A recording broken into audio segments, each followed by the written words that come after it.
expositores y a todos por compartir esta primera jornada de la red de centros de pensamiento y propuestas de Uruguay, que es una reciente creación que todavía necesita bastante para consolidarse, pero a la cual están todos invitados a participar, ya que se pueden participar, digamos, como desde instituciones o también a título personal.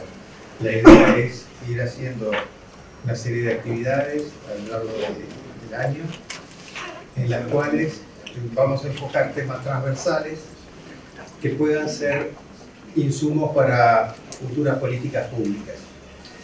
Por eso, digamos, esta red están invitados todos aquellos que están de alguna forma investigando, produciendo conocimiento, haciendo experiencia y que tengan interés de contribuir a este propósito, digamos, de mejorar lo que son nuestras prácticas, tanto desde del Estado como de la sociedad civil.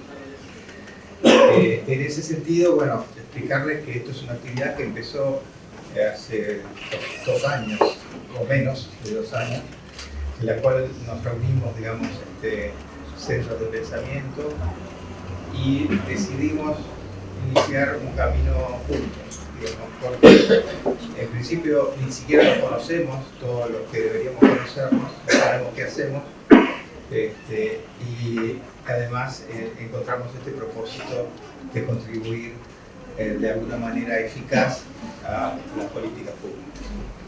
En esta primera etapa hemos estado trabajando María Dolores Benavente, de la Academia de Economía y de Faro, Martín Ibarbure, está a mi lado, Fito Garcés, que está con 3 vasos en la mano. Adelante. No precisa presentación. Bueno, y Andrés Lalane, de representación de CLAE. Le dejo acá una cosa interesante, es que en esta movida un poco que viene de la sociedad civil se suma la Agencia Nacional de Desarrollo Económico, y le paso la posta a Martín para que nos diga por qué. Bueno, muy buenas tardes para todos, para todas. Nosotros nos incorporamos con el proceso iniciado, conociendo la institucionalidad que estaba representada en los centros de pensamiento. La Agencia Nacional de Desarrollo no es de desarrollo económico, la E es de desarrollo, de ahí empieza un poco la justificación. El desarrollo incluye el crecimiento económico, pero sin inclusión, sin respeto al medio ambiente y sin territorialidad no es desarrollo. Ese es un concepto que lo acuñamos y que lo dice la propia ley de creación. Es una agencia nueva, es una agencia que se vincula con el Poder Ejecutivo a través de un gabinete de competitividad, pero que marca su actividad en todo el territorio nacional y ejecuta políticas públicas que incluyen el desarrollo humano, el desarrollo local. Por eso es que nos pareció imposible negarnos a participar de esta red de centros, siendo además la institución que ofrece el vínculo entre lo académico y la ejecución de la política pública. Esa brecha que hay entre la creación del conocimiento, la investigación, la búsqueda del resultado de la investigación y la transformación de eso a el diseño de un programa para llevarlo al campo, eso lo tiene que hacer una agencia que esté en el territorio. Y eso entendimos que podría llegar a ser la función de la Agencia Nacional de Desarrollo. Esto claramente es una función que está en su ley orgánica y que lo que único que pretende es sumar brazos en la ejecución de políticas, pero también en la posibilidad de elevar propuestas, porque esto es un espacio de reflexión, de análisis, pero también de propuestas. ¿Qué mejor para un gestor de política tener la estrategia definida a partir de evidencias empíricas y fundamentalmente de investigación de toda la red de centros de pensamiento? Así que para nosotros no había otra alternativa y estamos muy contentos de tenernos aquí en esta primera actividad que de alguna manera es nuestra presentación en sociedad. Bueno, vamos a dejar la palabra a los que saben de esto que nos convoca hoy. Cada día, voy a servir en esto y voy a pasarle el micrófono que sabe. Cada día salen 20 presos más o menos de las cárceles, 7.000 al año. Hoy de tarde, en un programa de ADN de BTV, que hice una nota a Jaime. Jaime fue con un ex recluso, 9 años en el CONCAR. En una celda para 3 había 11, 24 horas, toda la semana. En verano, imagínense la celda de 3 para 11, no había agua. No había agua. Faltaba la comida, por las noches salen algunas bandas a buscar comida porque algunos presos se quedan con comida y otros no. Se pelean por las drogas además. El índice mayor que se llevó en las calles de Montevideo de criminalidad fueron 12 homicidios cada 100.000 habitantes. En el CONCAR el guarismo es de 266 homicidios cada 100.000 habitantes. O sea que estamos mandando a los presos a un lugar 20 veces más peligroso que la calle. Por suerte en Uruguay no hay ni pena de muerte ni cadena perpetua. De hecho, la cadena perpetua acaba de ser rechazada por la ciudadanía. Sin embargo, el Estado de Derecho me parece que está en cuestión porque, caricaturizando la situación, uno puede decir que el penal de libertad era más digno durante la época de la dictadura que ahora que estamos en democracia. Yo voy a dar este tema que nos convoca hoy, refiere nada más y nada menos que a la vida y a la muerte de la gente. Fito me pasó todos los nombres recién ahora de quienes están aquí, los anoté. Tengo un hijo de 9 años que lo estamos mandando a la psicopedagoga porque no se le entiende la letra manuscrita. Yo le digo que tengo 56 años y no pude superarlo, eso escribo y no me entiendo, pero espero no equivocarme. Jaime Saavedra, de la DINAR, la Dirección Nacional del Liderado. Ana Juanche, de la Dirección del Instituto Nacional de Rehabilitación. Beatriz Aizanda, del Banco Interamericano de Desarrollo. Por acá, por este lado, tenemos a Luis Paroli, de la Unidad 6 de la Unidad 6 de Punta Arenas, Juan Petit, comisionado parlamentario para las misiones, y Richard Reed, que lo puedo presentar como sindicalista de la FORES, pero todos sabemos que es bastante más que eso. Buenas tardes y muchísimas gracias por habernos convocado a este importante evento. Quisiera felicitar a los organizadores porque es muy extraño que un grupo de centros de pensamiento dedique su evento, digamos, inaugural a reflexionar sobre el tema de la privación de la libertad y de la reinserción social. Entonces, eso dice mucho del país y de este grupo de centros de pensamiento y quisiera felicitarles por ello. Sin más dilación, porque tengo poco tiempo, les voy a presentar rápidamente, digamos, el contexto regional de los sistemas penitenciarios de la región y luego algunos hechos estilizados acerca de qué sabemos acerca de los programas que funcionan para que las personas que completen un tiempo detrás de esas rejas y a veces en condiciones tan duras como las que está mencionando Gabriel puedan por lo menos aspirar a una vida libre de crimen cuando salgan. Todo el mundo, o casi todo el mundo sabemos aquí que América Latina y el Caribe es la región más violenta del mundo sin estar sometida a un conflicto armado. El promedio de homicidios por 100.000 habitantes, no son de colocarme para que... El promedio de los homicidios por 100.000 habitantes supera, cuadruplica el promedio mundial. Entonces, esto es un indicador que nos dice que tenemos un problema muy serio de delincuencia. Al tener mucha delincuencia, nuestro sistema judicial y nuestro sistema penitenciario están sometidos a enormes presiones. Y es un sistema penitenciario, de aquí, que utiliza muchísimo la prisión. Y si nosotros vemos, estamos casi 80% más que el promedio mundial en tasa de prisionalización. Mucho más allá, inclusive, de África. Y entonces tenemos que reflexionar mucho sobre el rol de la cárcel en nuestro sistema penitenciario. Pero es que además... Uy, se salió. Bueno, aquí tenemos en Uruguay, esta se me salió un poquito el slide. Pero básicamente lo que sucede es que dentro de nuestros países de la región tenemos diferentes niveles de prisionalización. Tenemos países como El Salvador con una tasa absolutamente exorbitante de 604 personas encarceladas por cada 100.000 habitantes. y eso es impresionante. Uruguay está por encima del promedio, que está aproximadamente en 262. Y quiere decir que tenemos un país donde tenemos cierto problema, pero hay países que todavía están peor. Y sin duda tenemos que hablar de una crisis humanitaria en el sistema penitenciario regional.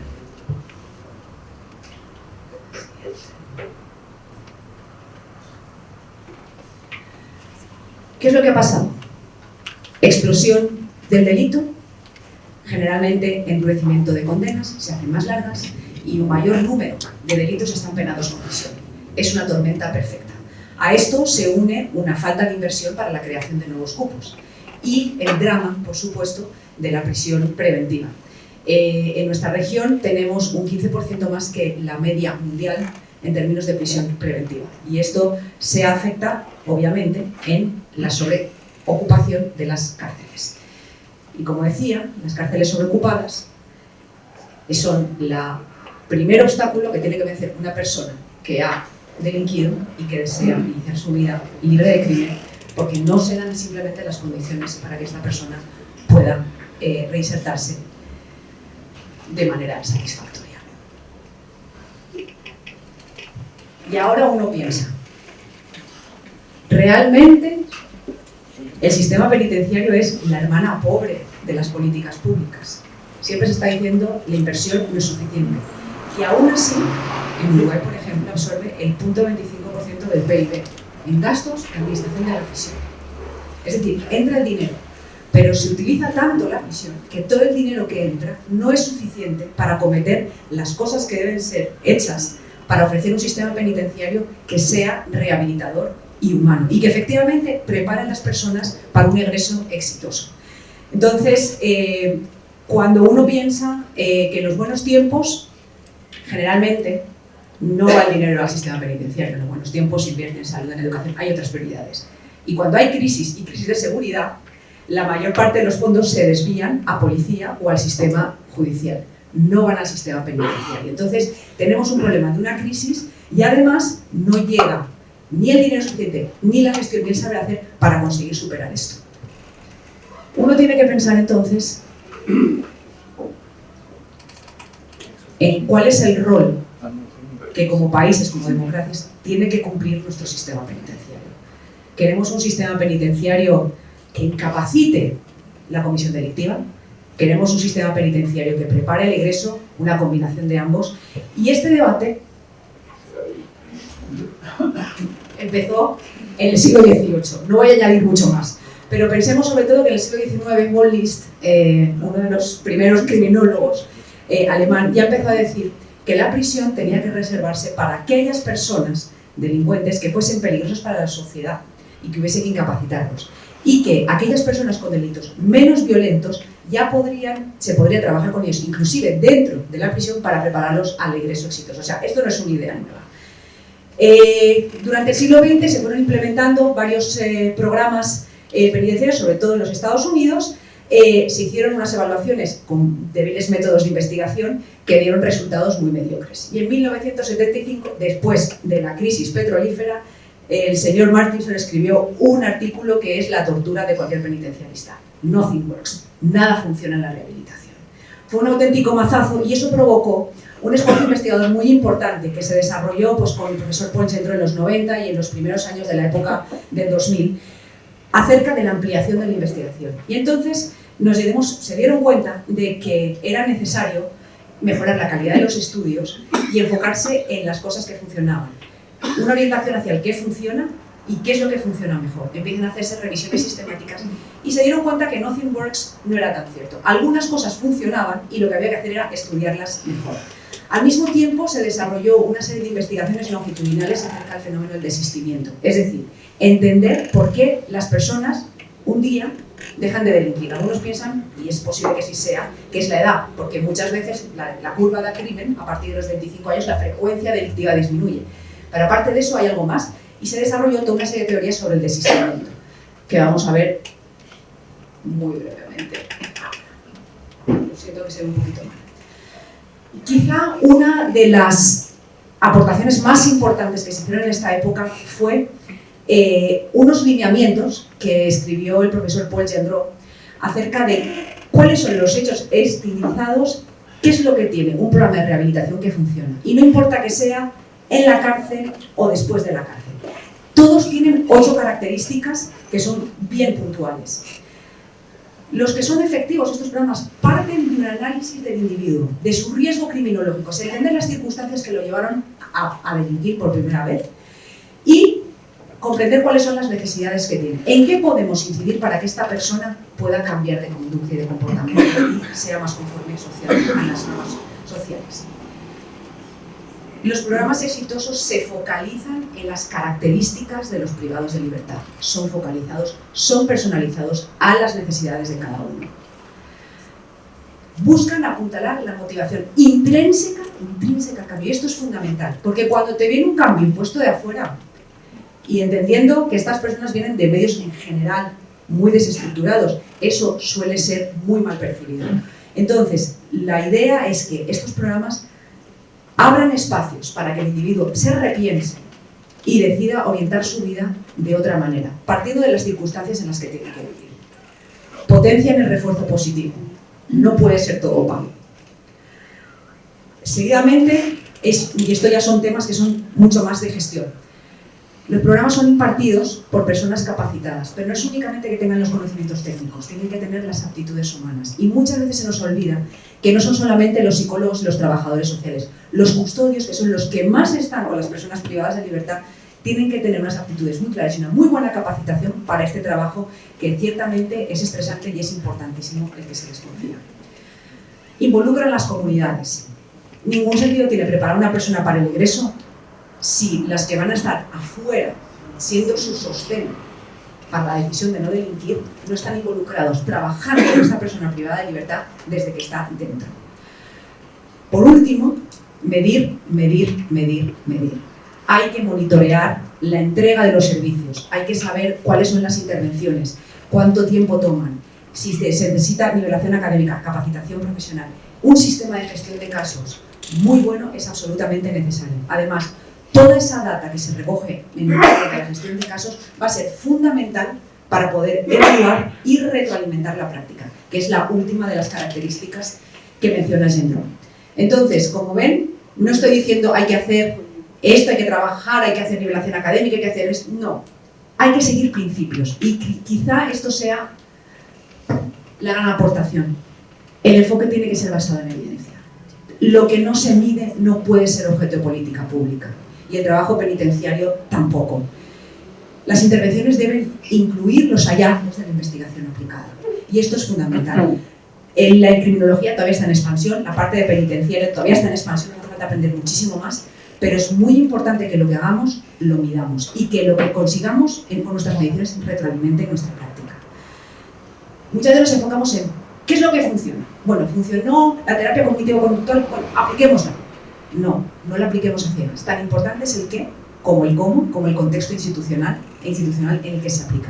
Y esto es algo que generalmente se deja de lado y es absolutamente crítico. Bueno, ahora una pequeña lista de programas que han sido efectivos consistentemente en la preparación al egreso exitosa. Uno, digamos que el que está más citado en la bibliografía, la terapia cognitivo-conductual. En 2 áreas clave. 1, el manejo del enojo y 2, la resolución de problemas interpersonales. Se empieza también a trabajar en temas de habilidades socioemocionales, empatía, autorreflexión. Estos son temas que todavía no están muy investigados, pero la investigación es promisoria. Y ahora vamos a decir una cosa que quizá a algunos desesperance un poco. ¿Qué quiere decir un programa exitoso? ¿Qué porcentaje de caída de reincidencia podemos esperar? Bien. Estos de terapia cognitivo-conductual, que son los que, digamos, tienen una evidencia más exitosa y más consistente, nos pueden dar una caída de la reincidencia de 10 a 20%. Uno dice, eso es muy poco. Pensemos en el número de personas que salen todos los días de los centros penitenciarios y veremos que no es tan poco. Pensemos en las comunidades. Es mucho. Pero ya, digamos, trascendiendo estos aspectos personales, pensemos en otras intervenciones de política pública que han necesitado de mucha movilización de recursos y que han sido aplicadas con éxito. Pensemos, por ejemplo, en el dinero que se invierte en las terapias para la resolución de los tumores, radioterapia y quimioterapia en tumores cerebrales. El éxito es de un 10%. Y se sigue moviendo dinero. El fumado pasivo, 22%. La aspirina contra el infarto, 13%. Entonces, un 10 a 20% no es desdeñable. No nos tenemos que dejar, digamos, llevar por una sensación de pesimismo. Y pienso que esa inversión es absolutamente positiva y a largo plazo para la sociedad lo va a ser. Otras intervenciones que también han sido evaluadas, pero no tenemos una evidencia tan consistente de su efectividad. Las comunidades terapéuticas en centros penitenciarios que permiten a aquellos privados de libertad que deseen dejar el hábito de las drogas, conseguirlo. La terapia multisistémica, que se aplica sobre todo a los jóvenes infractores. Esto nos permite, ha tenido muy buenos resultados en cuanto a caída de la reincidencia. Actividades de nivelación académica. Aproximadamente a nivel regional estamos hablando de que un 60% de los privados de libertad no terminaron la secundaria.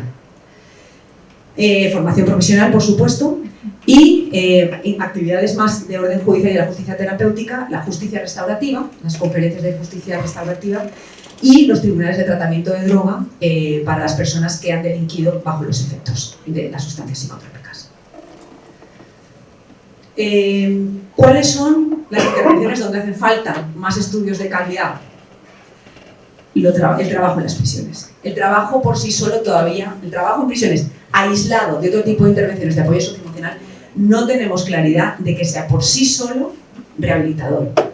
Los programas de supervisión intensiva en comunidad, el monitoreo electrónico y la comparación de sentencias privativas de libertad versus el cumplimiento en la comunidad. Eso todavía queda mucho por estudiar.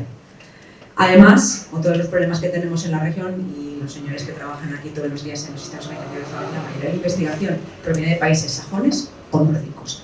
Adaptarlo a un contexto cultural que es netamente diferente requiere de muchísimo pensamiento. No se puede hacer así más allá.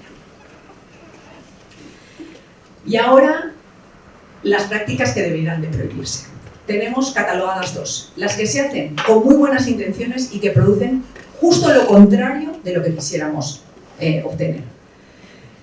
Los programas que únicamente tienen en cuenta medidas basadas en la disuasión. El Scared Straight. Este programa de Estados Unidos, que invirtió cientos de millones de dólares, llevaba a muchachos jóvenes infractores a cárceles de adultos y les mostraba lo que era la vida en la cárcel de adultos. Y les decía, si no os queréis convertir en esto, no queréis tener estos problemas, portaros bien ahora. Tuvo el efecto contrario. Los jóvenes vinieron envalentonados pensando que aquellos eran como sus héroes y querían emularlos.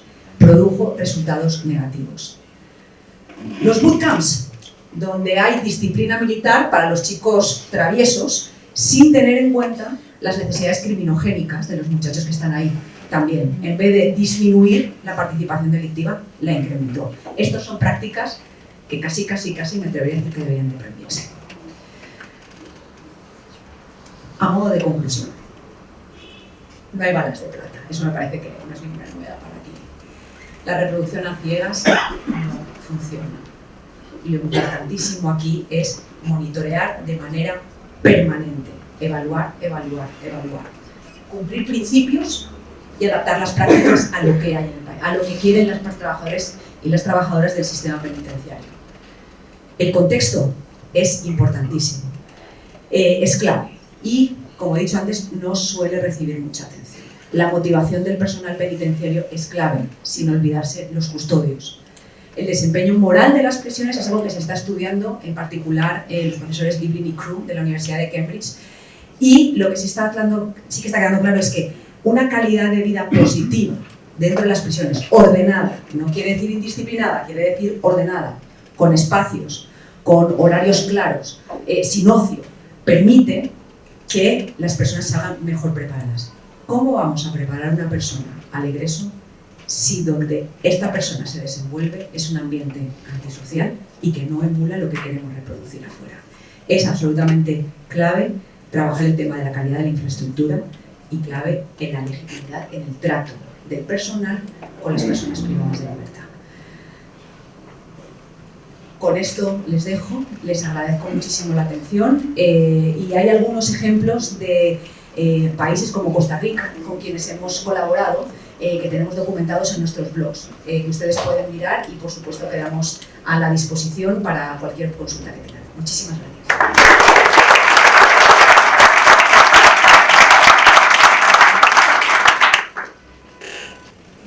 Bueno, un gusto estar acá.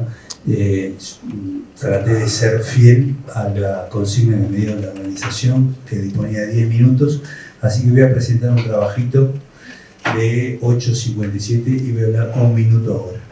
Lo que quiero decir es lo siguiente: Uruguay tiene motivos más que suficientes para sentirse orgulloso de las políticas postpenitenciarias. Pero no la tiene de ahora ni tiene nada que ver conmigo, tiene que ver con una rica historia, una rica tradición de consenso multipartidario, de espíritu generoso, de un conjunto de mujeres y de hombres que siempre dieron más de lo que uno podía imaginarse en función de los recursos con los que contaban. Lo que estamos en el debe es en el fortalecimiento institucional. Yo les voy a poner unos números en esta presentación para que ustedes lo vean.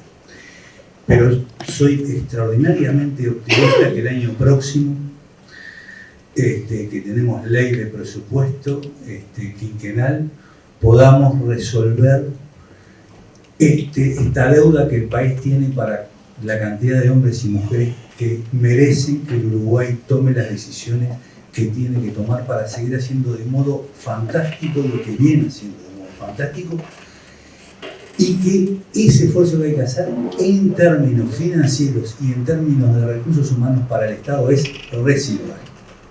Muchas gracias.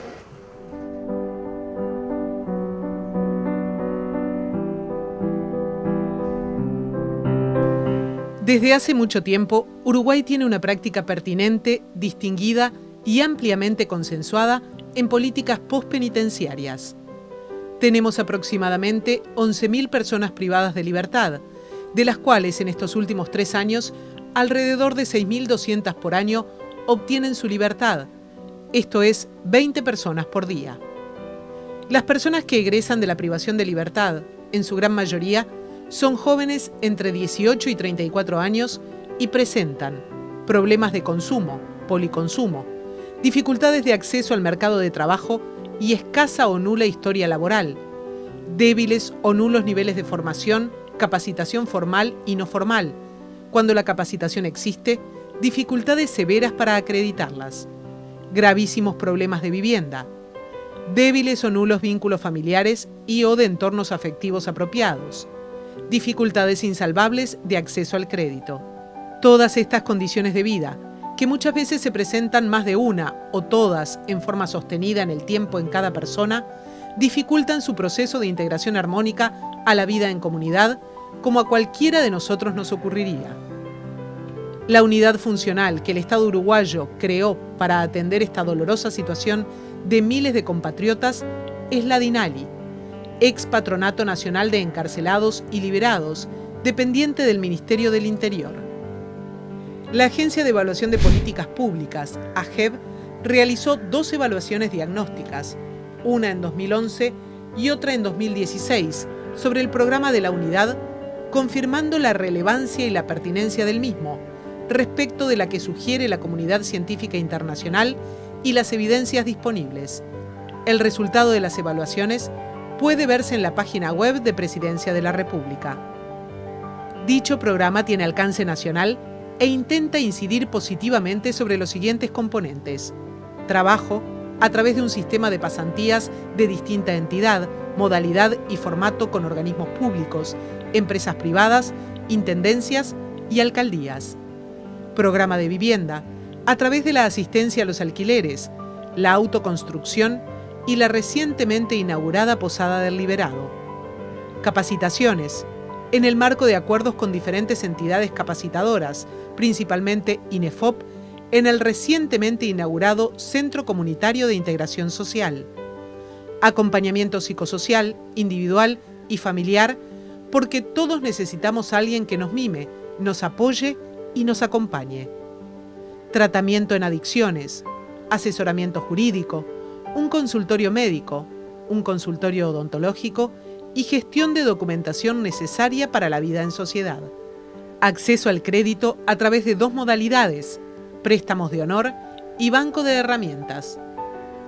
A este programa y sus diversos componentes se accede en todo el territorio nacional y hay 3 bocas de entradas. El programa de preegreso en coordinación con el INR, que consiste en que los técnicos de la DINALI asisten a todas las unidades penitenciarias a contactarse con todas aquellas personas que están a 6 meses de salir para hacer conocer y ofrecer los servicios del programa y comenzar a construir vínculos con los futuros posibles usuarios. Este programa se ejecuta desde mayo de 2018 y ya casi están cubiertas la totalidad de las unidades grandes. El trabajo en el territorio. 4 técnicos de la DINALI concurren de lunes a viernes a algunos de los barrios de los cuales, dolorosamente, proviene nuestro público objetivo, intentando captar personas liberadas que no hayan accedido por desconocimiento u otras razones al programa. Este programa se ejecuta desde fines de 2017 y con todos los días de la semana cubiertos desde mayo de 2018. La atención tradicional de la DINALI en sus oficinas centrales a los usuarios que quieran presentarse voluntariamente allí. ¿Qué nos está faltando? ¿Está a nuestro alcance? Desde nuestro modesto punto de vista, es posible, necesario, justo y conveniente modernizar y fortalecer de modo prioritario en la próxima ley de presupuesto quinquenal a la DINALI. Y eso implica estos 3 ejes de abordaje. 1. Modificar el estatus legal y el anclaje institucional. 2. Incrementar los recursos humanos. Para atender a 6.400 personas liberadas por año, la DINALI tiene hoy 73 funcionarios en un ministerio que tiene 31.300 y en un Estado que tiene 276.000 vínculos laborales. En un Estado uruguayo que genera 6.200 vacantes al año. Nosotros estimamos que necesitamos 150 funcionarios. A modo estrictamente ilustrativo, vemos estas características. El INISA atiende a 283 menores privados de libertad y 60 en medidas alternativas, y tiene 1.780 vínculos laborales. En Maldonado, con una cárcel compleja con 731 personas, tenemos una funcionaria. En Rivera, con una cárcel compleja de 530 personas, 2 funcionarias. En Salto, una cárcel de complejidad creciente y 314 personas, no tenemos funcionarios. No tenemos abogados, ni escribanos, ni arquitectos. 3.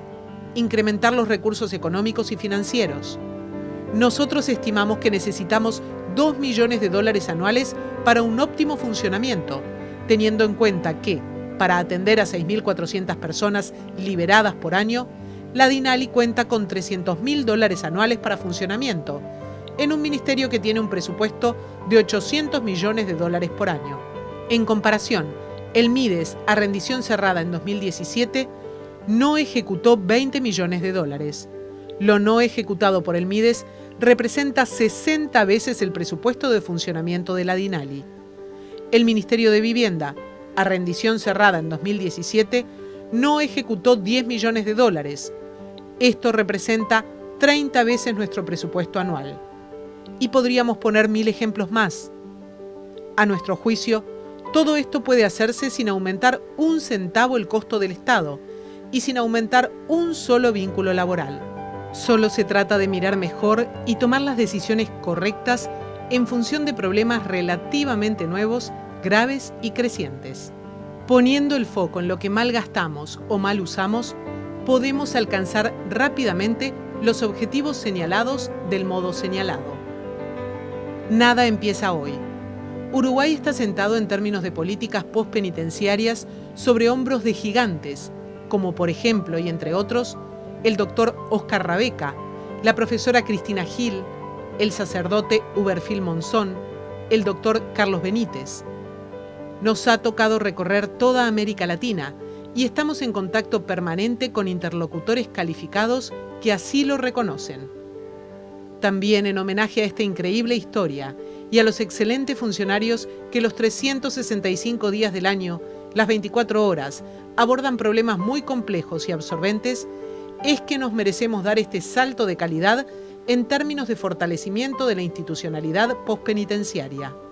Tenemos buenos motivos para sentirnos muy orgullosos por lo que se hace, cómo se hace y lo que se logra, teniendo en cuenta que si la intervención es en términos generales correcta, si los resultados son buenos y en algunos casos muy buenos, si hay una correcta distribución en el territorio, si hay una enorme tradición democrática y pluralista, si hay fundadas razones para sentirse muy orgullosos de nuestras políticas postpenitenciarias.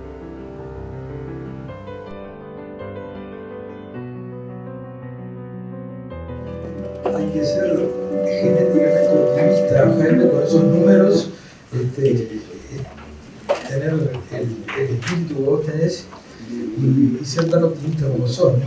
Los números esos son una vergüenza, Jaime. Una vergüenza. Parodi. Yo estoy en un lío porque me invitaron a un conversatorio y me encuentro con esto, ya de primera mentira que recién vamos a conversar. En segundo lugar, quiero ser honesto, yo no hago casi ninguna de las cosas que están ahí hace 40 años, así que no sé de dónde sacan ustedes que yo trabajo bien. Yo tengo una discrepancia, no tenemos que pensar en términos de educación política. Si nosotros no hay posibilidad de integración sin lugar social. Si hablamos de integración, ¿qué lugar tiene la gente? Y nosotros tenemos que cambiar la cabeza y trabajar en definir que la educación es una acción política que tiene que generar lugares. América Latina es el país más desigual también del mundo. La desigualdad no va a resolver el tema de la delincuencia, pero es una vergüenza la desigualdad en nuestras sociedades.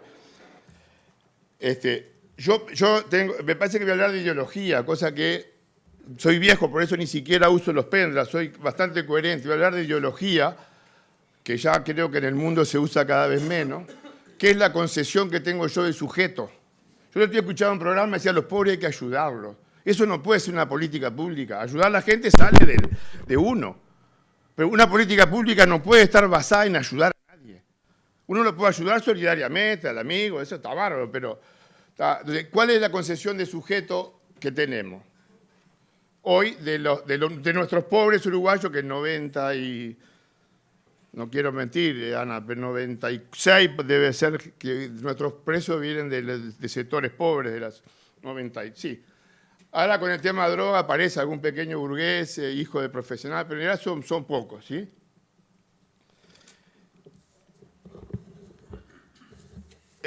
Yo creo que mientras nosotros no discutamos la noción de castigo, o sea que yo estoy bastante en contra de los programas que la compañía traía y eso lo discutiremos en otro momento, digamos. En contra no, tenemos para intercambiar, digamos, ¿sí? Ahora, yo sigo pensando que hay una concesión ideológica que premia, que es el castigo, el que sigue reinando en nuestras sociedades. Y hay gente que piensa que, todavía piensa que, sobre todo para los pobres, entonces, mientras nosotros no discutamos eso seriamente como sociedad y vemos qué lugar le damos, vamos a estar inventando programas que tienen que ver con las características del individuo. Que está bueno después para el proyecto, pero si nosotros no logramos integración política, hoy en Calle se está haciendo una experiencia además que me alivia enormemente para no creer que uno está totalmente loco, que es que ellos participan, tienen un lugar político. La cárcel debe ser un lugar de la experiencia política, que el respeto a los derechos tenga que ver también con el poder ejercerlo, que se puedan organizar, que no haya censura, que eduquemos para la democracia. Ahora, paradojalmente, en nuestra sociedad, los que dirigen estas cosas son los sectores menos democráticos, el ejército y la policía, ¿sí o no? Son los sectores más verticales, ¿o no? Yo digo algo que sea un disparate, donde la orden, y yo lo puedo entender en el ejercicio de la policía, ahora en el ejercicio de la educación, y acá también me parece que, y acá creo que hay que apuntar a que lo pedagógico sea el centro de la cuestión. Y eso ahí voy en lo que hago, o sea que ahí con cierta sospecha, si quiere, ¿sí? Hay otra Pero el eje no puede ser la seguridad. La seguridad hace parte de estar seguros. Sí, claro. Punta Riel es una cárcel de máxima seguridad. La gente se siente segura. No hay miedo.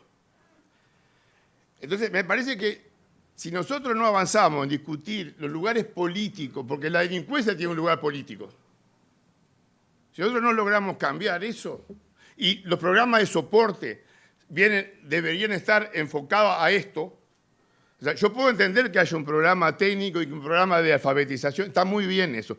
Pero si va en dirección de definir un lugar, que sea empresario, que sea cura, como cualquiera. Uno es en tanto es reconocido. ¿Qué es lo que se discute? Toda la vida nosotros nacemos y somos hijos de alguien. Alguien nos dice que somos hijos. Ni participamos en la fiesta.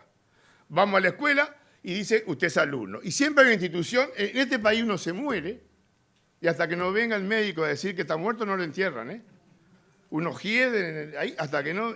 O sea que siempre hay una institución que nos reconoce. O sea que el ser humano también, no es solo eso, pero fundamentalmente, es en tanto reconocido por otra. Y sobre todo por otra institución. Nuestros pobres no han gozado de los beneficios de la democracia, por lo menos en los términos aceptables. Entonces la cárcel debe transformarse en un lugar donde se pueda enseñar la democracia, el disenso, la discrepancia. La cárcel tiene que tener la capacidad de que todo circule, todos los programas de Estados Unidos, todos los ingleses, los que están por el aborto, los que están contra el aborto, todos ahí adentro. Porque la diversidad más absoluta. Si no discutimos esas cosas, me parece que caemos en esto. Creo que hay que discutir el tema del asistencialismo, de ver al tipo con lo que le falta y lo que le puedo dar. Creo que él tiene, si él no se hace cargo de eso, está difícil. La dificultad en todo caso para nosotros es que está muy difícil que se hagan cargo, por la historia que tiene. Esa es una dificultad. Pero no podemos perder el rumbo por la dificultad. No sé si no soy claro. Además, no agradecí a los que me invitaron, creo que hay que empezar por ahí. Pero no puedo, no. Es decir, ¿qué lugar tiene la gente para socializarse con otros? ¿Qué lugar tiene? ¿Y cómo trabajo para que tenga un lugar? Y eso es política. Esa es la acción política diaria con otro. Para poder decir que él tenga un lugar para defender su vida. Si no, los programas de asistencia más crónicos de este país terminan diciendo, puta, no sacamos a ninguno. ¿Sí o no? Entonces uno entra en esto de asistencialismo y pasan 72 años y el señor sigue siendo un asistido. Y ahí entramos a discutir cuánto hay de lo que trajo, digamos, y cuánto hay de lo que nosotros pusimos. Que esa es la discusión más interesante. ¿Qué es lo que él trae y qué es lo que uno aporta?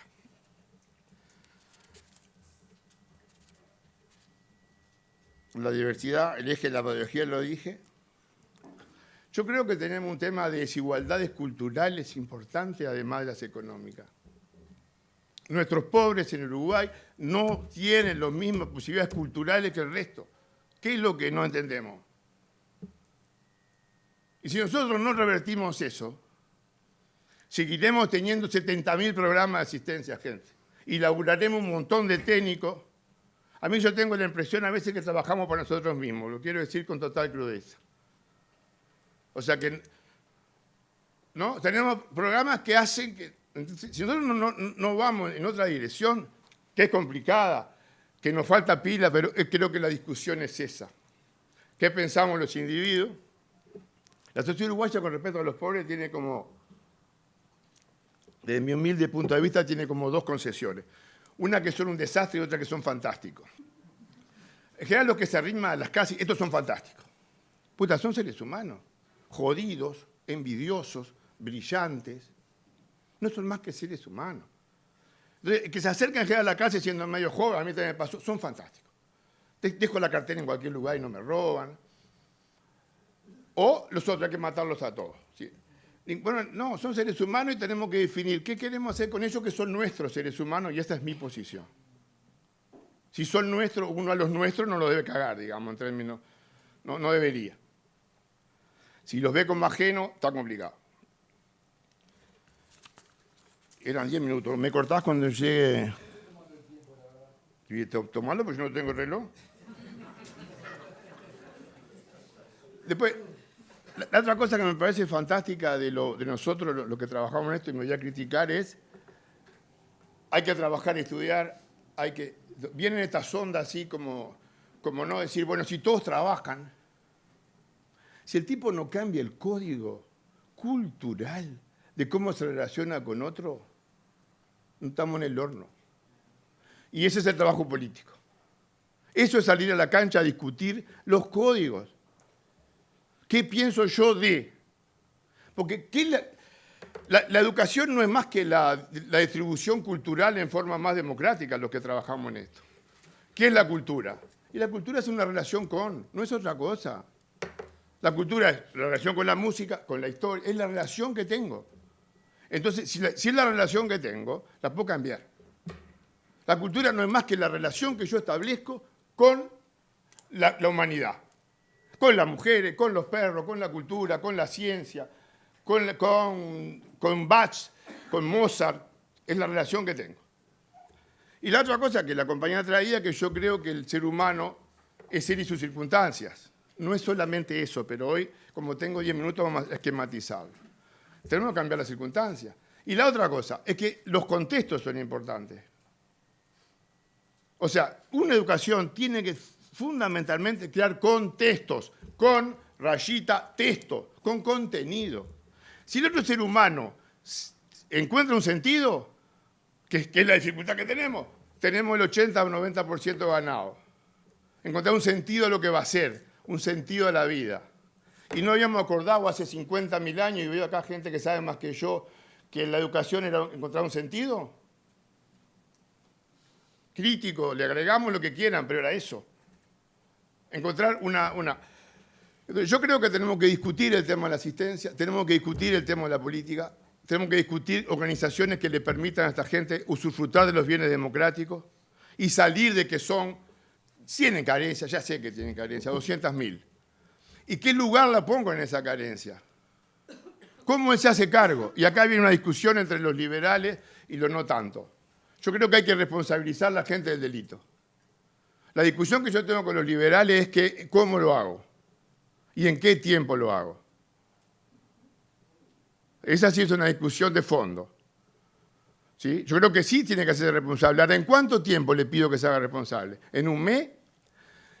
La otra cosa que pasa en nuestra sociedad, yo soy menos optimista que Jaime, históricamente ha sido así, y deseo que él tenga razón. Me perdí para dónde iba hoy. Pero la deja, ¿En cuánto tiempo? El tiempo.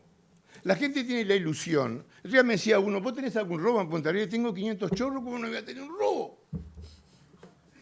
¿De qué me estaba hablando? Es como decirme el agua moja. El tema es preguntarme qué hiciste con eso. Ahora sí. Y esa es la diferencia entre un sistema custodial que trata que las cosas no pasen, y le van a pasar igual, un sistema educativo que hago con lo que me pasa.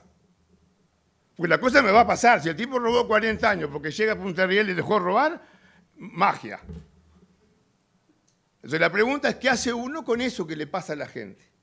En el robo, en las relaciones con las mujeres, ¿qué hace uno? Las cosas nos van a pasar.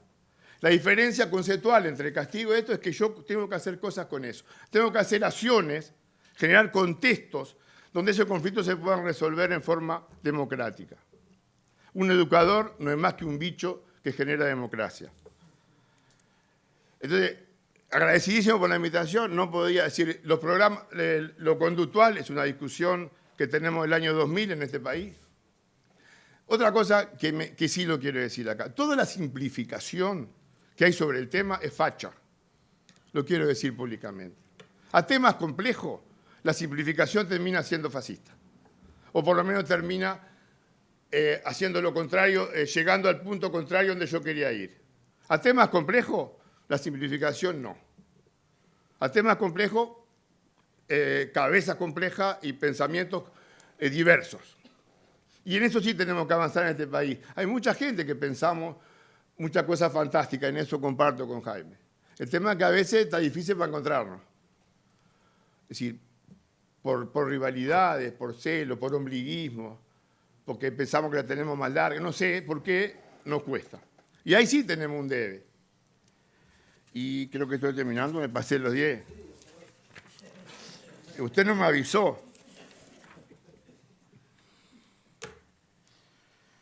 Yo estoy convencido de que si nosotros no, y con eso sí termino, si nosotros no discutimos la concepción ideológica que tenemos atrás de cualquier programa,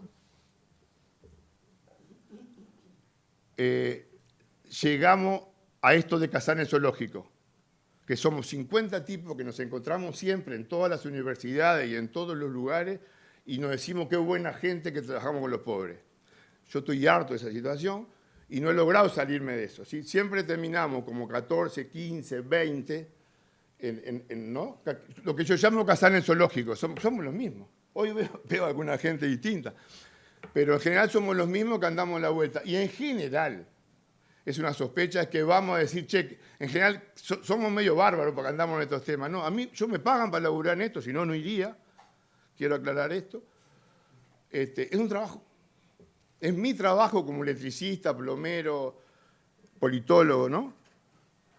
Entonces, yo tengo esa sensación y eso tiene que ver con una discusión profunda qué pensamos de la pobreza y qué lugar tiene la pobreza en nuestra sociedad. Con esto terminé, disculpen. Creo que no fui claro, pero...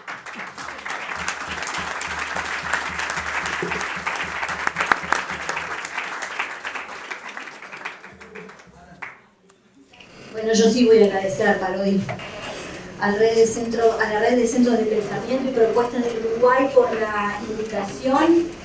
Gracias además por compartir otro espacio entre los conversos. Algún día llegará en que nos juntemos quienes realmente necesitemos discutir a fondo las ideas y no estén tan acostumbrados a habitar estos espacios. Pero bueno, mientras esto no suceda, bienvenidas las ideas.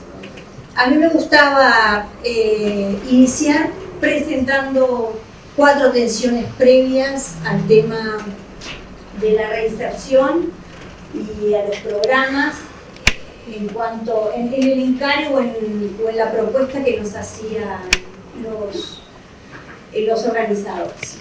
Ahí planteo 4 aspectos que desde mi punto de vista son centrales, no ya para pensar un programa de reinserción, sino creo que para pensar en serio y a fondo cuál es la perspectiva de la resignificación de quienes han iniciado las trayectorias delictivas y como país respecto de uno de los puntos que yo entiendo necesitan ser analizados más profundamente desde el enfoque de los derechos humanos. El primero de los ejes, la necesaria e insoslayable discusión de fondo sobre la política criminal. ¿Qué implica esto? Implica no focalizar en el aspecto más evidente o en el impacto más evidente que tiene la política criminal, que es el que hace por lo menos casi 2 décadas que venimos discutiendo y mordiéndonos la cola, ¿no? El hacinamiento, los altos índices de prisionización, sino trascender básicamente a qué implica esto desde el punto de vista de la política de nuestro país. Un país pequeñísimo, de menos de 4 millones de habitantes, con una de las tasas de prisionización más altas de la región.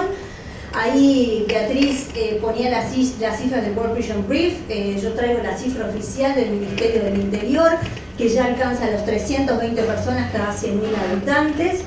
Una reincidencia altísima que pasa el 60% y que si la miramos diferenciadamente en las cárceles del área metropolitana respecto del total país, asciende al 70%. La evaluación estandarizada que hemos introducido en el sistema penitenciario, que nos dice que por lo menos hay 2 personas que hoy están en el sistema penitenciario y que nosotros hiciéramos un uso más eficiente de la prisión no tendrían por qué estarlo, porque luego de pasar por ahí solamente consolidaremos esas trayectorias, solamente empobreceremos esas vidas y solamente incorporaremos resultados negativos.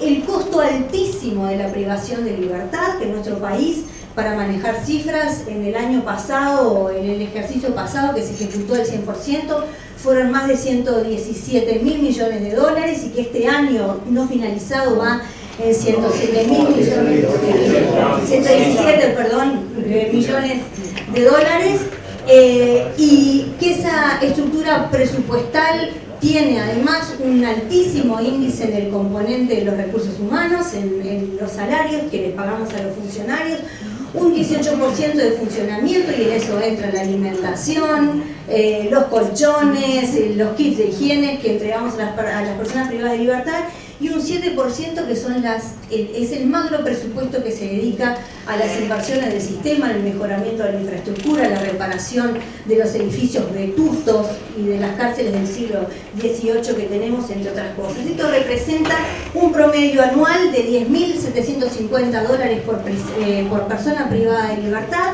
lo que implica $29 diarios por cada una de las personas, de las más de 11.000 personas que están privadas de libertad. ¿Es poca plata? No, es muchísima plata.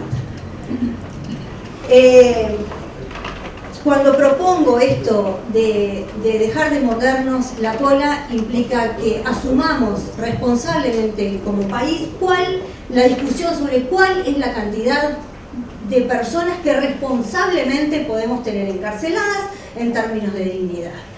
Porque de nada nos sirve horrorizarnos, de nada nos sirve manifestar la crisis estructural del sistema penitenciario si no asumimos la discusión estructural sobre el qué y para qué de la cárcel.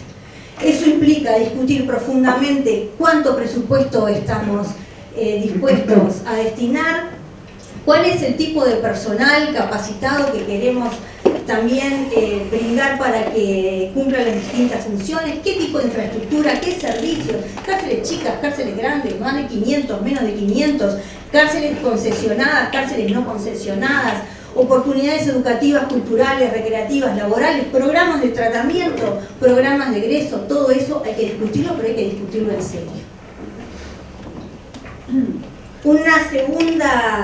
Una segunda tensión inicial que ya no podemos soslayar más es la necesidad de una política pública para la ejecución penal.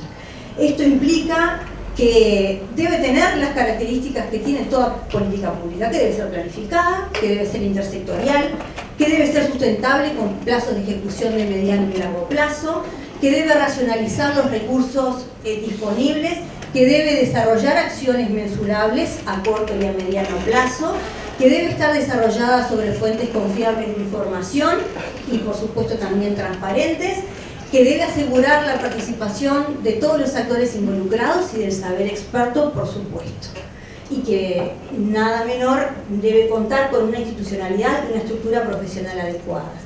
¿Tenemos una política de Estado? No, hemos tenido políticas gubernamentales. En Uruguay no se ha dado el espacio para discutir en términos estatales cuál será su política pública.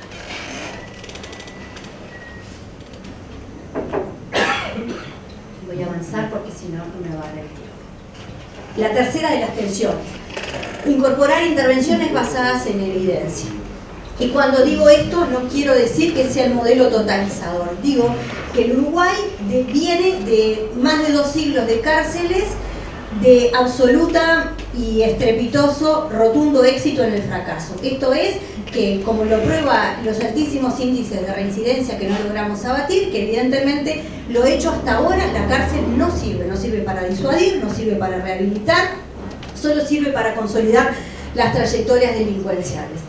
Entonces es necesario profundizar en los modelos de Good Lives, en el modelo, por supuesto, también en diferentes perspectivas basadas en evidencia, y tomar en consideración que los sistemas penitenciarios modernos integran la intervención penitenciaria con base en 2 ejes fundamentales, y lo que humildemente intentamos hacer en estos últimos años, que es asumir que lo que tiene que ver con las garantías y con el ejercicio de los derechos humanos es un deber que el Estado debe garantizar a las personas privadas de libertad y debe garantizarlo en igualdad de calidad y desde el principio de igualdad y no discriminación, valga la redundancia, que como lo hace con el resto de la población que no está privada de libertad. Por lo tanto, ni programas de baja calidad, ni programas abreviados, ni programas de segundo, ni con lo que me sobra el presupuesto, ni nada de eso.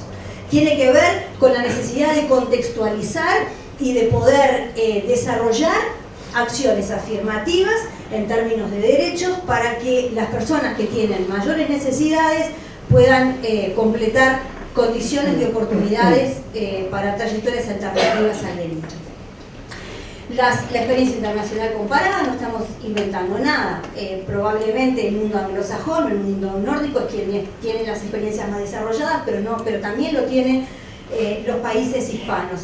Y también hay experiencias en América Latina que podemos mirar y que podemos perfectamente adaptar a nuestra realidad. Dice que esta experiencia internacional comparada dice que las experiencias más exitosas alternan justamente programas de reinserción, programas de trato que de alguna manera empoderan y colaboran en la generación de oportunidades para el ejercicio de los derechos, con programas que trabajan específicamente sobre los riesgos dinámicos asociados al delito.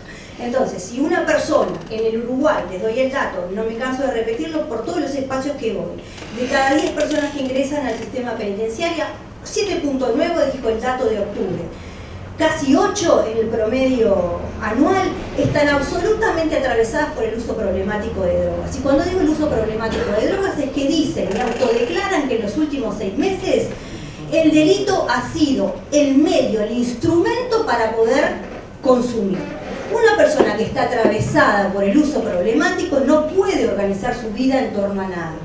No puede organizar su trayectoria educativa, no puede pensar si la diferencia cultural es para insertarse en el mundo del trabajo, etcétera, etcétera. Y para eso hay mecanismos de trabajo que proponen trabajar con los riesgos y con las conductas asociadas al riesgo criminal. Ay, me faltó acá. Bueno, no sé, se desconfiguró. Perdón. Me fui para atrás.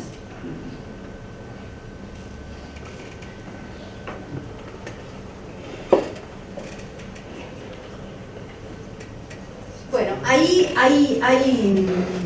se ve espantoso, perdón. Pero ahí básicamente estuve buscando, esto es un cuadro sobre metaanálisis de 58 experiencias de evaluación de programas de tratamiento que están asociadas a la conducta criminógena. Ninguna de estas, como decía Beatriz, es mágica, pero sí muestra que asociado a los programas de trato es donde hay la mayor asertividad. Y en este metaanálisis la reducción relativa anda entre el 30 y el 40% del índice de reincidencia. Creo que vale la pena probar frente al estrepitoso fracaso. En esto no voy a abundar. La cuarta de las tensiones, invertir en reinserción es costo eficiente. Para un país cuyo presupuesto no sobreabunda y que tiene que tomar decisiones sobre dónde pone el dinero, invertir en reinserción es invertir en seguridad pública.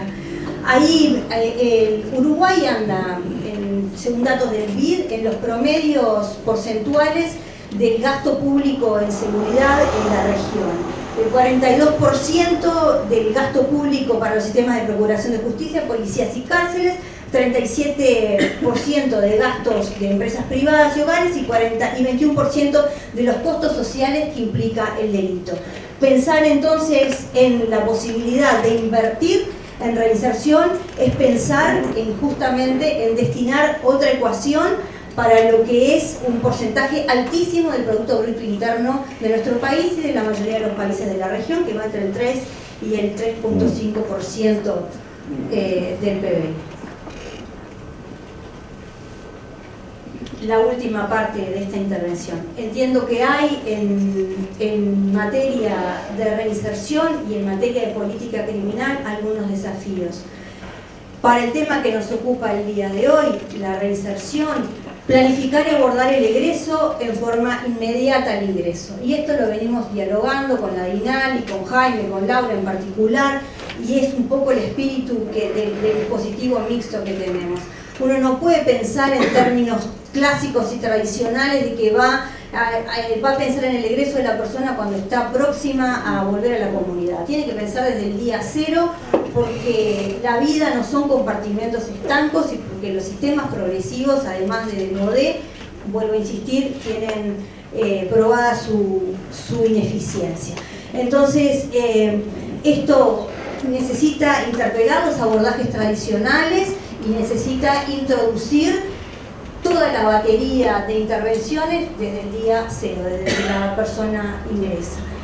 Lo segundo, la integralidad de la política pública para el egreso. La cárcel no sabe ni puede sola, como tampoco pueden solas las instituciones específicas para el egreso de las personas privadas de libertad. Acá se necesita la red, la mejor red de todas las instituciones del Estado para que piense en la multidimensionalidad de la persona.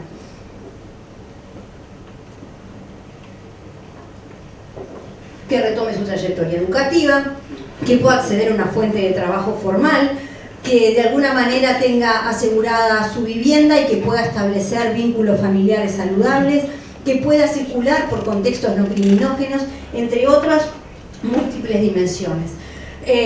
Para esto, tanto en el encierro como en el medio libre, planificar con el conjunto de agencias estatales cómo será esa política es fundamental.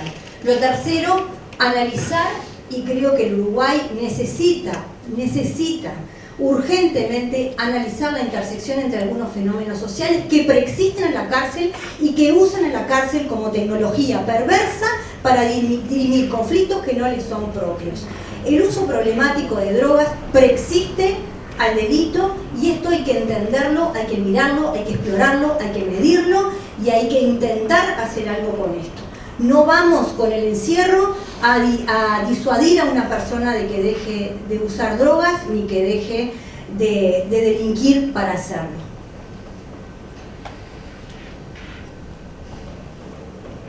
¿No hemos hecho nada? No. Hemos hecho algunas cosas que necesitamos articular, que necesitamos profundizar y que necesitamos planificar, como decía en un inicio, en clave de política de Estado. Hay transformaciones importantes en los diálogos intersectoriales entre las múltiples agencias del Estado. Hay trabajo coordinado entre dos agencias que son parientes naturales, como es el Instituto Nacional de Rehabilitación y la DINALI. ¿Es suficiente? No, no es suficiente, porque necesitamos llamar a pensar conjuntamente la contextualización de las diferentes políticas para la privación de libertad y para los infractores de ley. También tenemos mesas interinstitucionales que piensan las especificidades de cómo deberían ser las trayectorias educativas de quienes transitan por la privación de libertad y serán liberadas. También necesitamos pensar la vivienda, el trabajo, etcétera, etcétera. Ahí hay algunos ejemplos de constituciones más recientes en el ámbito del Consejo Nacional de Políticas Sociales y las mesas específicas que piensan además con dimensión y con perspectiva de género y diversidad, el tema de la mujer, que es uno de los grandes debes también, como lo es la de los otros colectivos vulnerables, como las personas privadas de libertad en situación de discapacidad o las personas privadas de libertad migrantes y extranjeros.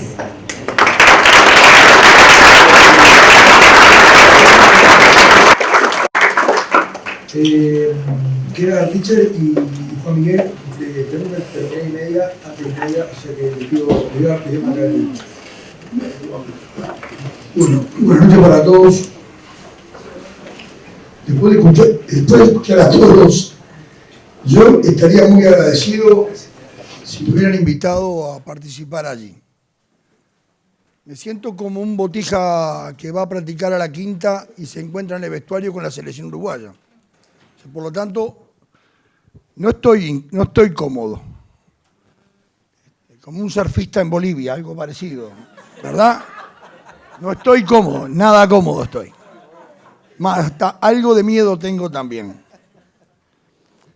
Algunas cosas que he escuchado, porque si no generamos polémica, esto se pone muy aburrido, cada uno viene con su librito que trae de la oficina, que se lo armaron 10, y vienen y lo leen acá. Si seguimos practicando de que hay que juntarse para discutir estos temas, nos agarra el 2300, porque somos uruguayos. Yo preferiría que mientras hay uruguayos que van a estar encerrados discutiendo este tema generaciones, otros empiecen a hacer. Porque el movimiento se demuestra andando. Porque a esos botijas que salen de la cana hay que tirarle un cabito. Porque si no le tirás un cabito, salen de caño. Y después lo tenés de vuelta el lunes en la puerta del celdario. Entonces, que el uruguayo siga planteándose seguir reuniendo parece joda. La verdad, con todo respeto, parece joda. Desde que yo nací, escuchaba a mi viejo hablar que los uruguayos se reunían en una comisión para... Es joda. Es joda.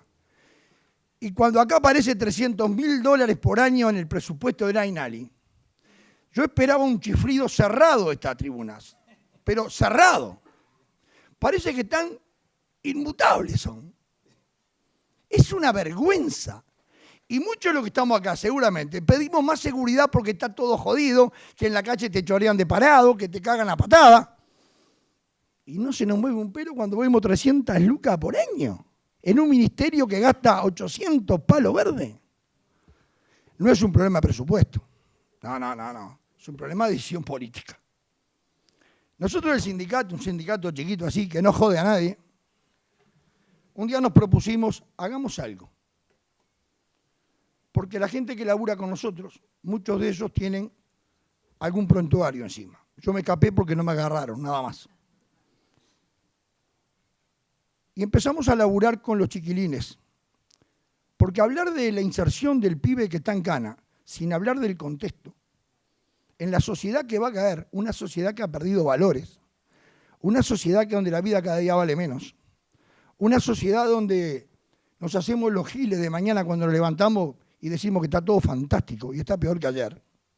A esa sociedad se va a insertar el gurí. Que cometió un delito, como la podíamos haber cometido muchos, ya vuelvo a repetir, algunos porque no nos vieron o no nos agarraron, y cuando sale, si no le tirás un cabito y le borrás el estigma, la barra lo agarra en la esquina, una checha, 50 mangos, 100 mangos, 2 puchos, y de noche salimos de caño de vuelta y al lunes estamos de vuelta en cana. Esa es la historia. Los muchachos que laburan con nosotros, muchísimo le pasa eso. Dijimos entonces que empecemos más abajo, antes de que caigan en cana. Vamos a darle una mano antes que caigan en cana. Porque después es pan comido. Y antes, ¿por qué no ayudamos a evitar que el botija, la única opción sea los 2.400 mangos por cuidar una boca en la noche? Y no arranque para los 1.100 mangos de 8 horas en el laburo. ¿Por qué no trabajamos la cultura del trabajo? Y arrancamos para los gurises. 78 escuelas rurales tenemos apadrinadas como sindicato. No mucha cosa. Desde el agua potable, porque no hay agua potable en la mayoría de ellas, hasta arreglarle la instalación eléctrica a una escuela. Ayudamos. Después nos fuimos a hablar con el gobierno, después de un convenio fantástico que habíamos logrado en un conflicto divino.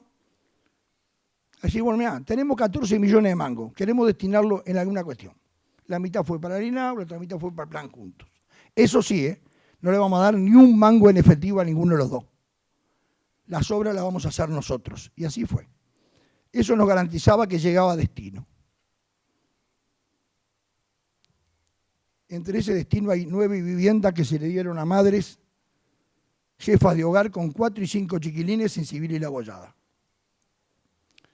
¿Resolvimos el problema? No resolvimos el problema. Es el cuento de la estrella de mar, pero rescatamos 9. Y dijimos, es poco, hagamos algo más. Y fuimos a hablar con el gobierno, que nos asesorara para hacer un CAIF. Cada vez que íbamos era más caro. Después, un club de niños. Casi llegamos a acuerdo, pero cuando dijimos los sueldos que había que pagar, dijeron que no, porque éramos un mal ejemplo.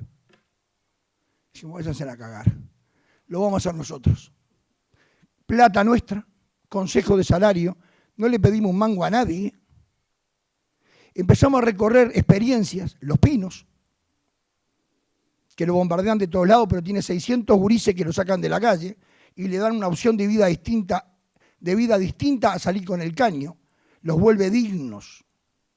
Fuimos a Los Pinos, fuimos a varios lados. Dijimos, bueno, vamos a recatar lo que nos parece a nosotros. Y armamos los centros sociales y educativos. Tenemos 320 gurises. El 82% de contexto crítico, la mayoría de asentamiento. Con las historias que quieran.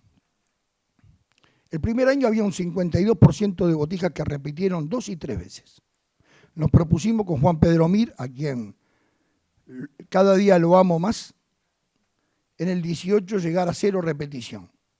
Llegamos a 0 repetición. 16 escuelas primarias son lo que nos mandan los chiquilines a nosotros. En Paysandú, en Montevideo 2, en Minas y en Pan de Azúcar. Y este año, hace una semana, cerramos 0 repetición en el 19. Chiquilines que están haciendo robótica, inglés, ajedrez es obligatorio. Y después apoyo matemática, idioma español. Y comprensión lectora. Estamos a contraturno de primaria, no competimos con nadie. Tratamos de ayudar al contexto y luego valores. Eso de te doy y no te pido nada a cambio, no solamente es un error político e ideológico, sino es un retraso enorme en la construcción de sociedad. ¿Cuánto me queda? Me queda una tonelada. Nosotros dijimos, no, esto es gratis, uniforme, los mejores baños, las mejores túnicas, los mejores útiles escolares, y estamos llevando un plantel de educadores para nosotros muy comprometido con este tema, que no le preguntamos a quién vota porque no nos interesa. El chiquilín se encuentra con un baño con cisterna, con un vaso y un cepillo de dientes, como lo vimos en Los Pinos. No tienen cepillo de dientes ni hablar.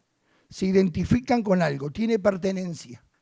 Quizás el entorno lo lleve a que salga de caño el domingo de noche, pero quizás lo recatamos. Entonces valió la pena, pero digo yo, valió la pena. Y es un sindicato. ¿Y el Estado? Es que el Estado no está. El Estado rajó. El Estado es todo chuminga, puro cuento. En esos barrios, cuando llueve, el muchacho sale y se embarra las patas, igual que se embarraba el padre, el abuelo y el bisabuelo, porque nunca hubo vereda, porque no hay sanitaria, porque no tiene agua corriente. Yo vi un Malvin, todo eso lo tengo y de sobra. ¿Dónde está el Estado? Y el Estado después le pide a esos guachos que no te encajen 4 cuetazos cuando te va a chorear. ¿Con qué autoridad el Estado le pide a un botija de esto que no te pegue 4 tiros? Es un Estado muy hipócrita. Y la sociedad también es muy hipócrita. Nuestro sindicato está haciendo eso. Y gracias a Gabriel, que me presentó a Jaime, al cual me alegro muchísimo de haberlo conocido, lástima que no lo conocí antes, pero me alegro muchísimo. Incursionamos como sindicato con escuela de oficios. Abrimos 2 en Paysandú, una en un barrio muy parecido al que yo me crié. Está el hipódromo. ¿Qué enseñamos ahí? Variador y jockey. ¿Por qué? Porque el botija es esa. Y como estaban en la vuelta, compramos 6 caballos y le damos una mano a una institución fantástica que se llama Araí, con 36 botijas autistas. Y nos quedamos con el local del viejo Pailana, del sindicato, glorioso sindicato. Y vamos a empezar junto con Dinali, con el apoyo de INEFOP, ahora que no le habíamos pedido, pero apareció y me pareció bárbaro, enseñarle oficio a los gurises para que por lo menos salgan con una valija y una herramienta a buscarla. Es un tema sectario del sindicato, no, yo lo tiré públicamente, aparecieron comerciantes, industriales. En 3 días conseguí todas las herramientas y las pequeñas máquinas que precisamos, donadas por los industriales. Más, si usted certifica, le damos laburo, beca de 3 meses. La sinergia en la sociedad, a partir de que se pueden hacer las cosas honestamente, porque todo estos dinero nosotros pedimos que fuera auditado por CPA Ferrer, porque es mucha guita, también es una forma de enseñarle a ese botija que se puede hacer cosas sin robar, que robar está mal, que no vale que los dos roban y elegimos el que roba pero hace, está mal que roben cualquiera de los dos. y se puede hacer cosas para los gurises honestamente. Este año abrimos el 6º, el año que viene en Camino Carrasco. Y seguramente nos metamos dentro de una cárcel a laburar para trabajar dentro de la cárcel. Yo un par de años anduve por el CONCAR y está bueno. Me gustaría entrar y salir en el día, pero bueno, eso no depende de mí. Eso no depende de mí. No, muy discutidor sos vos, no voy a agarrar viaje contigo. Creo que es posible, hay que recatarlo desde el pie. Y falta el Estado. Que deje de tanto discurso y se ponga a hacer. Gracias.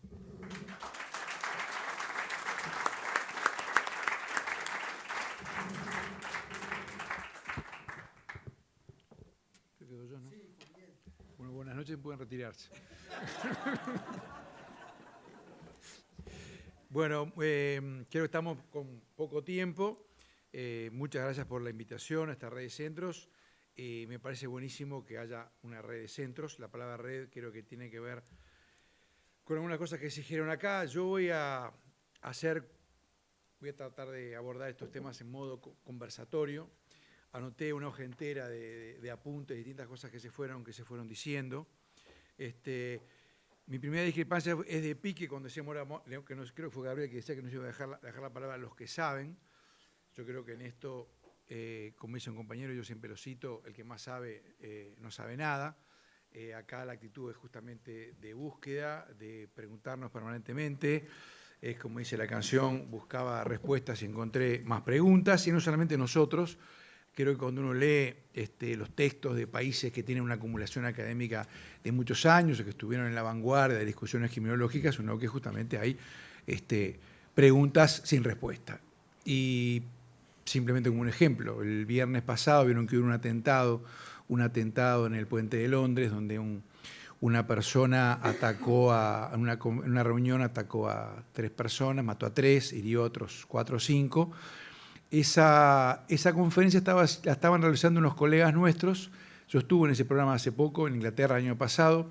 Estas 2 personas estuvieron, Amy y Ruth, estuvieron en Montevideo. Creo que Ana debe haber estado con ellas, no sé que Jaime también, estuvieron en el CONCAR.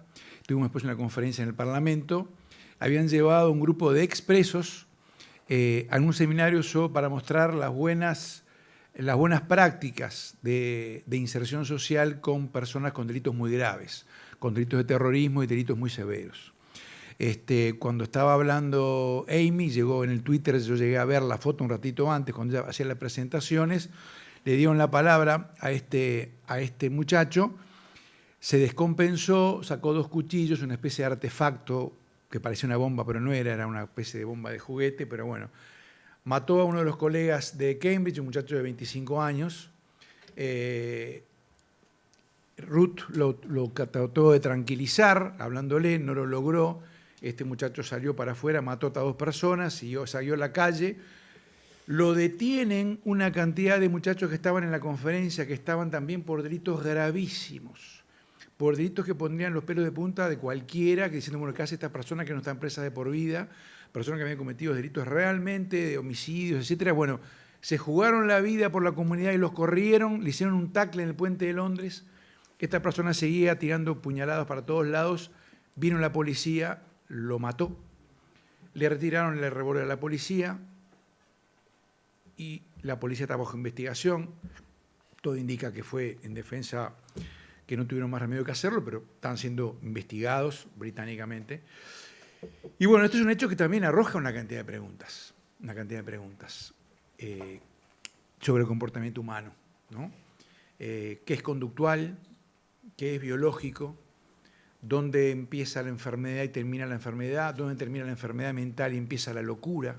¿Dónde empieza la imputabilidad? ¿Dónde empieza la sinrazón? ¿Dónde empieza la decisión racional de hacer el mal? Y hay una cantidad de preguntas sobre las cuales todavía estamos en una gran cantidad de interrogantes.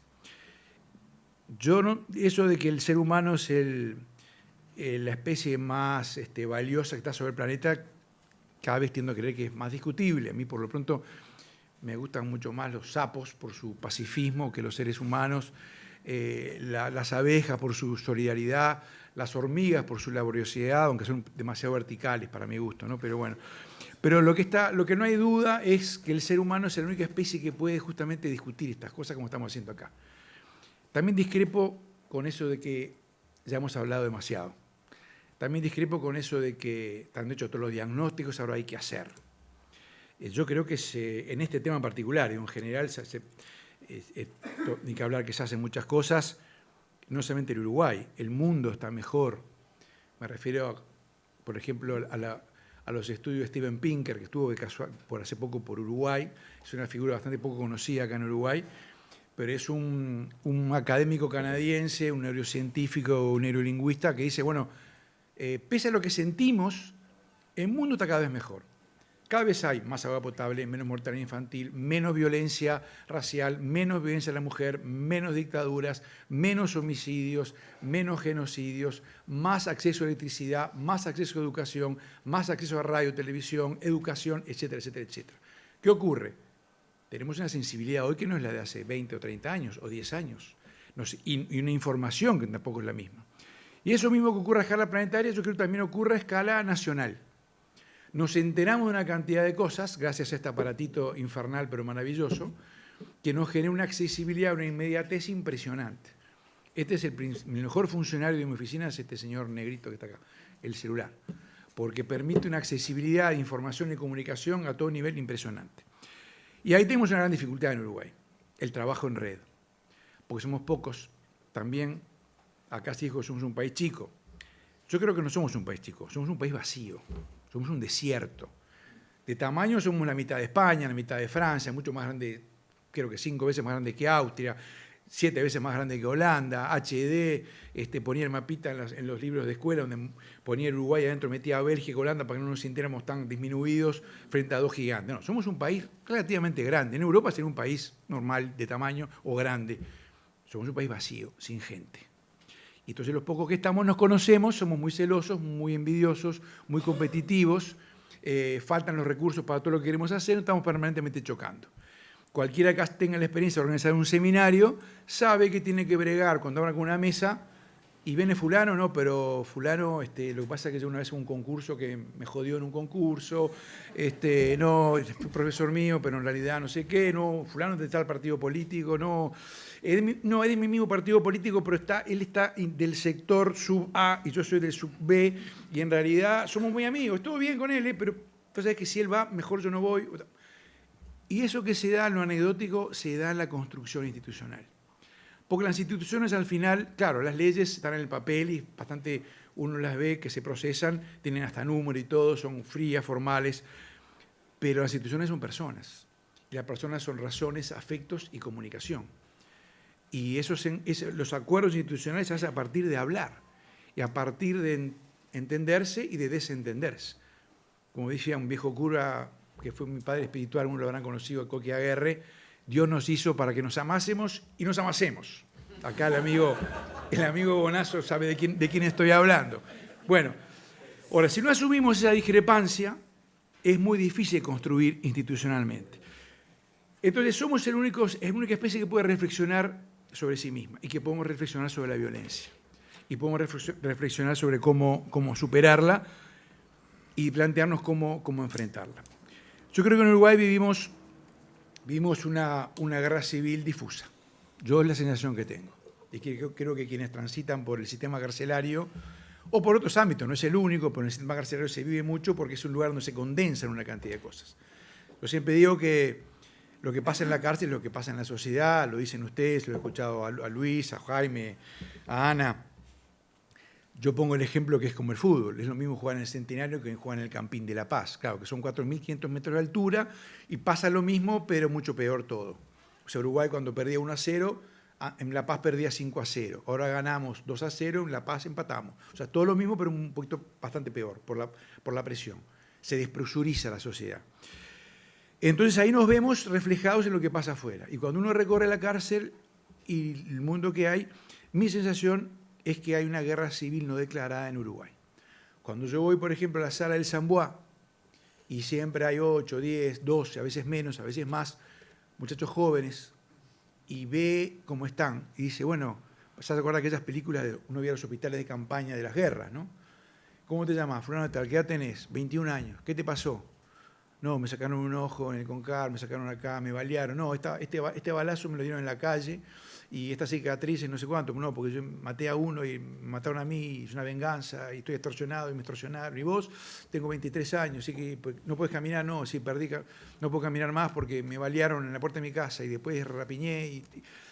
Y bueno, y después uno ve en la calle venganza, extorsiones, ajuste de cuentas, etcétera, etcétera.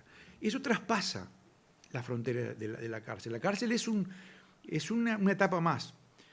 Por eso hay un continuo, y cuando hablamos de lo postpenitenciario, yo creo que todos caemos en esa necesidad de ordenar y decir, bueno, hay un antes, un durante y un después.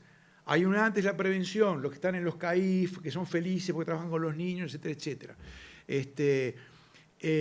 La previa, bueno, la prevención social, el divertimento en los barrios, la Plaza Casaballe, el barrio, la comunidad, la prevención, etcétera, etcétera, los clubes de niños, todo fenomenal. La cárcel, bueno, ese lugar tan duro, tan más difícil que todo. La postcárcel, la integración. Ahora, yo creo que hay un continuo, hay una circularidad. Y frente a esa circularidad, yo creo que lo que hay que hacer, pues yo estuve pensando para ponerse de uno ¿cuál es la fórmula para lo postpenitenciario? ¿Cuál es el condimento que tiene que tener lo postpenitenciario a diferencia del trabajo en un CAIF, en la cárcel, en un barrio? Es la misma fórmula. Para mí es la misma fórmula. Cuando hablamos de violencia, ¿de qué hablamos? Hablamos de una disrupción de lo que esperamos de ese ser humano. Algo que irrumpe rompiendo lo que debería ser lo natural, que es la armonía entre los demás. La violencia es un comportamiento adquirido. El ser humano no es naturalmente violento, dicen los que han estudiado a fondo estos temas. Una persona que es criada humanamente, esto es con otro, como acá se decía, reconocido por otro, puede ser su padre, su madre, su pareja adoptiva, pueden ser dos hombres, dos mujeres, un hombre y una mujer, pueden ser los tíos, pueden ser los abuelos. Lo que no pueden ser son personas que cambien, que cambien y que cambien. Con Luis trabajamos en algún momento vinculados a la Casa Cuna, y me acuerdo que uno de nuestros maestros, Mario Oreiro, me acuerdo cuando me llevó a ver la Casa Cuna, yo tenía 17 años, y me mostró un largo mostrador con una cantidad de bebés que lloraban y funcionarios desesperados que los cambiaban, querían irse porque ya venía su turno, los niños lloraban, había pañales de tela, todo un desastre. Desastre porque cambiaban las caras, cambiaban los ojos.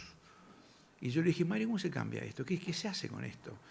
Y bueno, esto es solamente teniendo cuidadores de primera atención, que los tengan todo el día allí. Y allí se hace el cableado, allí se hacen las conexiones neuronales básicas.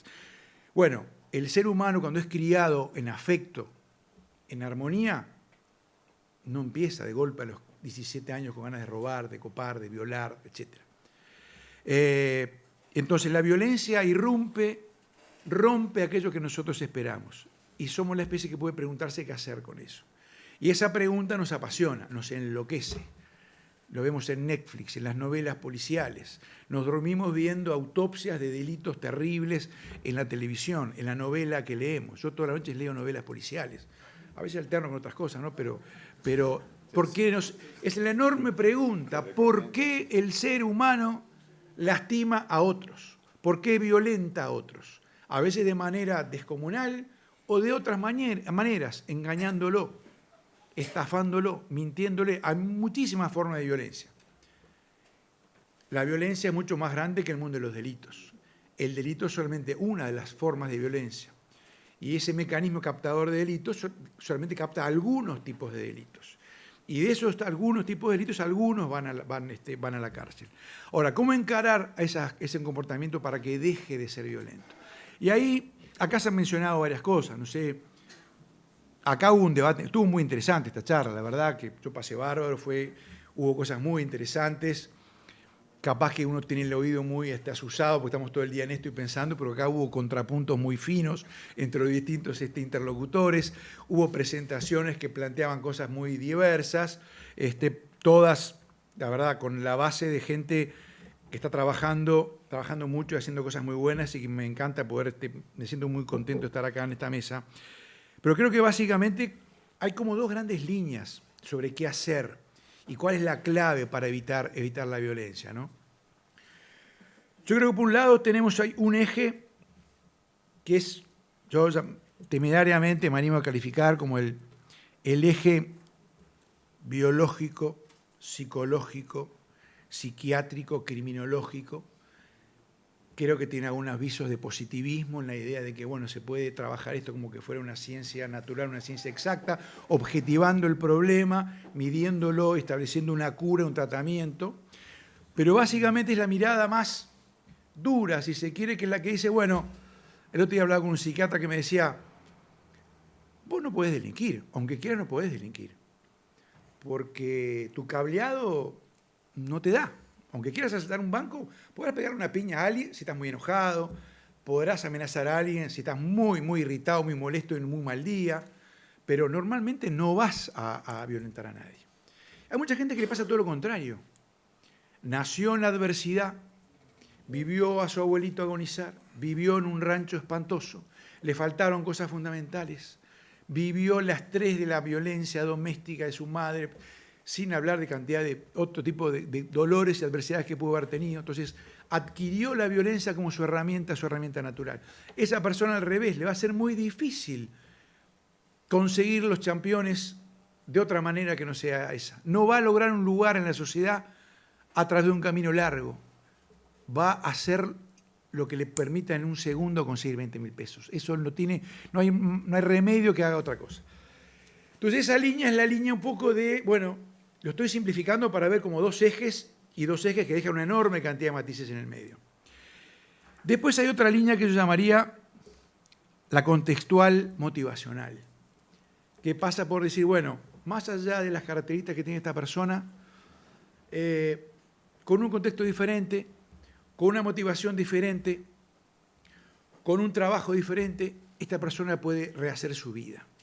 Y a veces lo pensamos desde el punto de vista técnico. Y hay muchas personas que se rehabilitan, entre comillas, usando esa palabra que a mí no me gusta, pero se entiende lo que se habla, se rehabilitan solos. ¿Y por qué? A veces por algo tan elemental porque consiguieron pareja y tienen un hijo, y están enloquecidos con ese hijo y se encaminan con ese hijo. ¿Qué va a pasar dentro de 10 años? No sabemos. Tampoco sé lo que va a pasar con ustedes, ni ustedes saben lo que va a pasar con nosotros. Pero logran entonces encontrar un proyecto de vida y un sentido a sus vidas a partir de cosas que no pasan por un tratamiento de clínica criminológica, psiquiátrica, o por un taller de la UTU, o por clases en secundaria. La vida misma les permite una sustancia que les permite tapar una enorme cantidad de agujeros. Entonces, esa línea pasa por encontrar ventanas de comunicación con esa persona y que esa persona pueda empezar a llenar vacíos. En realidad, esa línea tiene que ver con los derechos humanos, porque los derechos humanos son básicamente acceder a aquello que nos diferencia de las hormigas, los sapos y las abejas que tanto queremos y que yo quiero. Porque para ser humanos no nos alcanza lo que traemos al nacer. Necesitamos otra cantidad de cosas que el derecho justamente nos garantice, que define como derechos.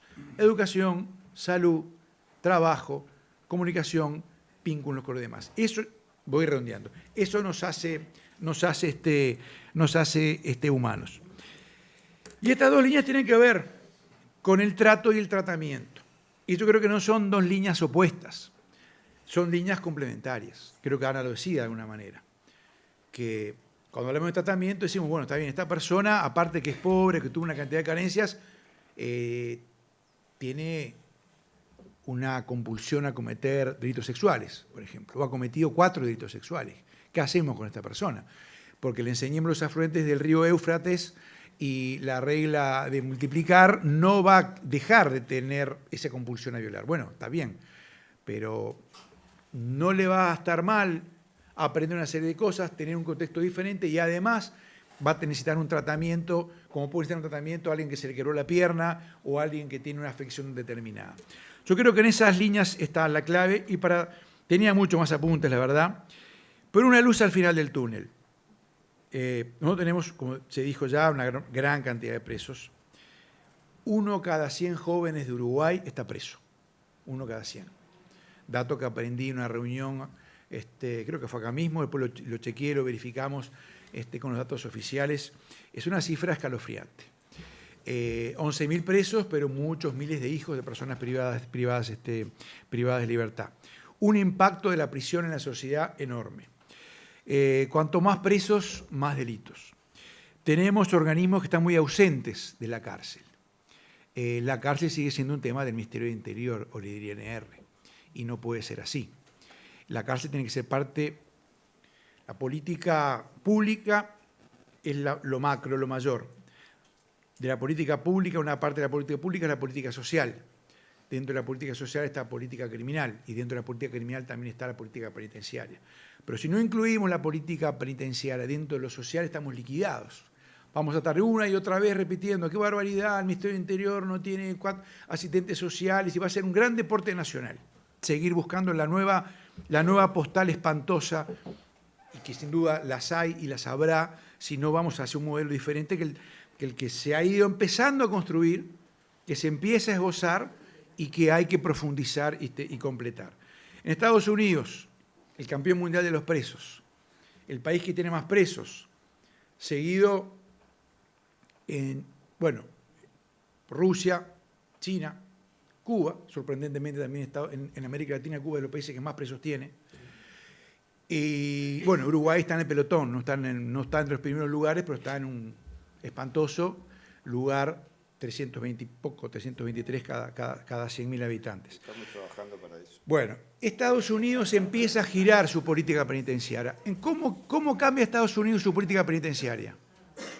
¿Cómo ocurre este milagro que el presidente Trump, que yo sepa, me voy a equivocar, no es un devoto del sistema internacional de los derechos humanos, firma una ley que fue iniciativa del gobierno de Obama, porque hubo un trabajo de años de una coalición de organizaciones no gubernamentales y de académicos que lograron explicar y fundar y explicitar que más cárceles grandes, penas duras, penas largas, implicaban más delitos. Convencieron al Parlamento y aprobaron la llamada First Step Act, y que el objetivo es, Estados Unidos, ni más ni menos, quiere bajar su población penitenciaria a la mitad. Imagínense ustedes en esta campaña electoral que un candidato dijera, voy a bajar la cantidad de presos a la mitad. Yo creo que no salía ni edil, porque la población pide penal. De las prisiones federales. De las prisiones federales. Sí, bueno. Piden, la público pide penal, como en el estadio. A la menor cosa pedimos penal. Entonces hay una enorme tarea de explicar que el penal no es la solución. Hay que trabajar con la opinión pública, hay que acumular científicamente, no falta conocimiento. Alguien decía, no sé si fue Ana o Beatriz, hablabas de medir, evaluar. Yo creo que hay que hablar y articular. Y seguir investigando, y seguir explicando. Seguir armando redes y seguir redimensionando el fenómeno penitenciario para que tenga otra fisonomía y se entienda que es una de las causas fundamentales de la inseguridad, de la exclusión social, y para el cual todos los actores tienen que trabajar mancomunadamente.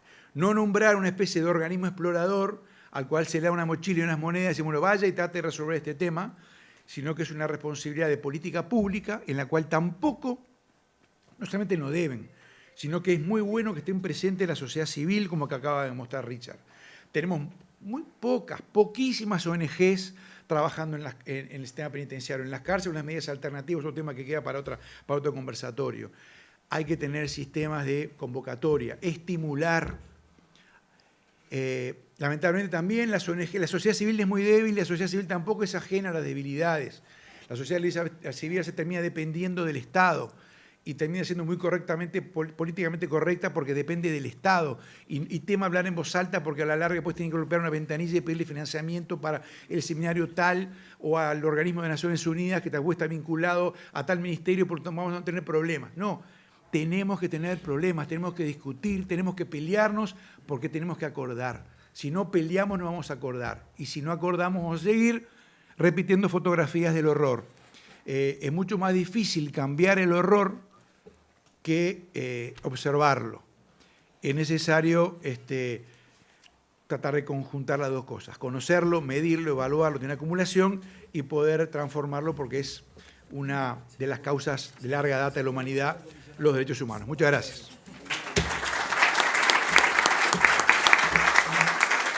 Yo simplemente quiero introducir a Carmen Vidaglia, la decana de la facultad, que vino expresamente después de la sesión del Consejo a saludar y agradecer.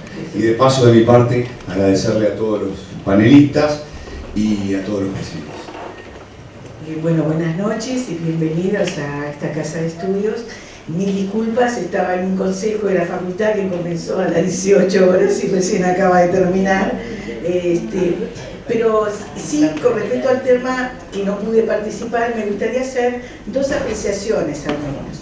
Esta mañana nosotros tuvimos una inauguración sobre situaciones de calle, de población en situación de calle. Y el 40% de las personas, al menos que declaran, vienen de centros penitenciarios, o sea, provienen de cárceles que hoy se encuentran en situación de calle. Entonces esto es un dato importante de la dificultad que supone la reinserción, ya no solo económica, sino la reinserción social, afectiva, familiar, en estos procesos de separación y de ruptura de vínculos. Dos comentarios más y a pie de página. Seguramente no exista una sola política pública para un universo tan heterogéneo de población que supone diferenciaciones de edad, de tipo de delito, o sea que supone muchas diferenciaciones, ¿no?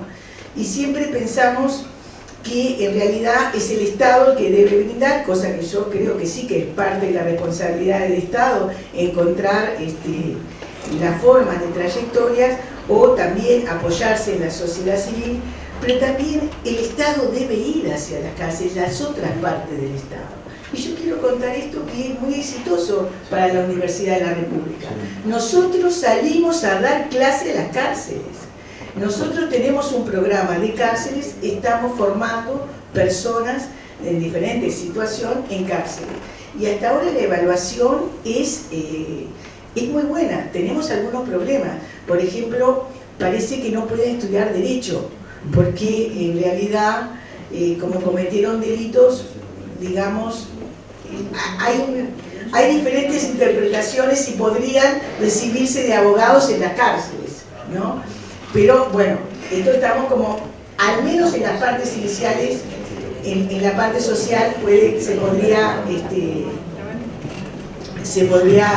iniciar, pero creo que el mensaje es no solamente en la institución carcelaria y el Ministerio del Interior que tiene que encontrar las alternativas, también las otras entidades estatales y la sociedad civil pueden empezar a brindar alternativas que no van a ser definitivas, no van a ser únicos, es un universo sumamente heterogéneo y la integración social no supone una política pública, supone paquetes de mediano y largo alcance de política pública. Era simplemente eso. Lamento no haber podido estar en todo el desarrollo del debate, pero bueno, no le podemos pedir a las políticas públicas o a una lo que no puede dar. En realidad hay que pensar en paquetes más inclusivos, ¿sí? Y de interacción permanente. Gracias.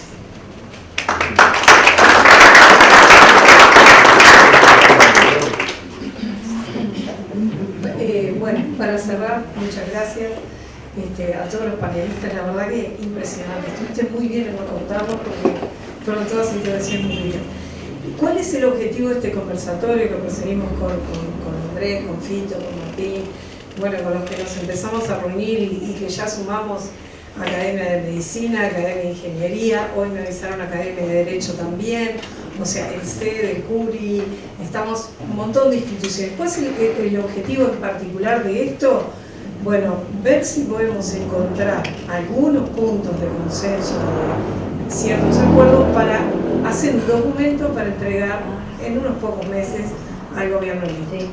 Ese es el objetivo que perseguimos y así vamos a ir encarando distintos temas con un enfoque multidisciplinario, porque esta red está compuesta por muchas organizaciones. Yo saqué algunos puntos que vi que había consenso, otros que vi que no, Pero yo siento como que hoy estamos en este tema dando un pasito que es fundamental y que es, bueno, vamos a poner arriba de la mesa aquellas cosas en las que se puede avanzar y que el legado de Parodi, de Petit, de Richard, de Ana, de Beatriz, de Jaime, que ese legado no muera con sus personas, que se jubilen, como dice Luis, es un trabajo, bueno, me voy a jubilar, bueno, ¿cuál es el legado? El legado tiene que ser institucional. Y bueno, ¿cómo institucionalizamos esas buenas prácticas que todos mostraron cosas buenas que se están haciendo? Y por eso, bueno, estamos estas instituciones trabajando para tratar de hacer algún documento que aporte.